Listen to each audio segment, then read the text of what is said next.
periodismo es un término que aplicamos en toda la literatura del XIX, pero que se ha perpetuado. Y sobre todo yo creo que hoy queremos decir algo distinto. Yo creo que hoy casi nadie piensa que la novela, la ficción, puede reflejar la realidad tal que es.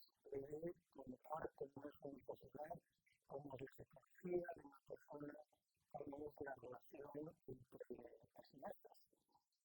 A mí me parece que es muy bien pensar en la novela, no como algo que refleja, sino como un mundo propio que nos pone en contacto con nuestras emociones, con nuestras percepciones, con nuestras ideas.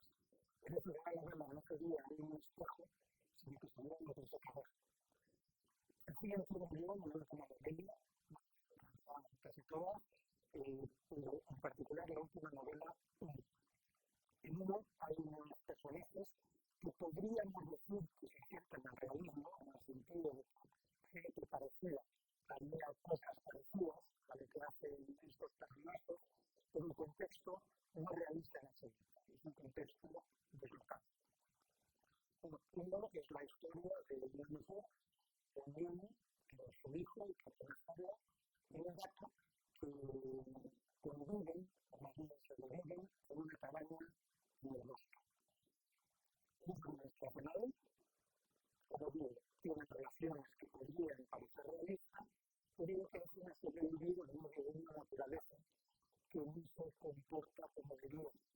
Por eso se pudren, apenas hay animales, hay invasiones de abejas, la persona que se decía que las abejas se están desapareciendo, no llegan a los alrededores, están los rodeadores que se toman de vez en cuando por allí, pero sabemos muy bien lo que quieren, y a veces el acto es increíble, porque se ve más que se disfruta.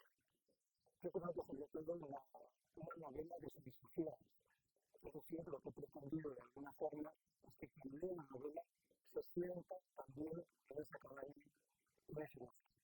Por eso no se habla del pasado, perdón, no se habla del futuro, es solo el presente.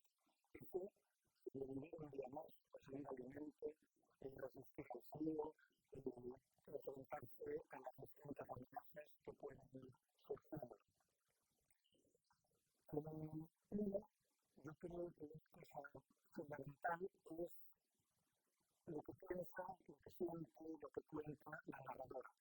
La mujer que ha decidido ir hacia ese entorno hostil, ha decidido vivir ahí o arriesgar con una foto para ser independiente, para ser completamente autónoma.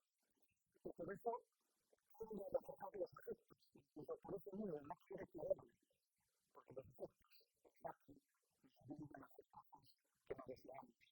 Pero que también rechaza, esconde, que de vez en cuando aparece que también y que trae líderes con los que tiene relación, yo diría, estrictamente sexual, porque también quiere quedarse, porque si un hombre se queda en la cadena va a empezar a tomar decisiones, va a querer tomarlas por ella, va a decidir a hacer cosas que ya no quiere. Entonces está dispuesta a renunciar a los líderes, al sexo y a todo para tener esa autonomía, esa capacidad de inventarse su propio mundo dentro de sus límites.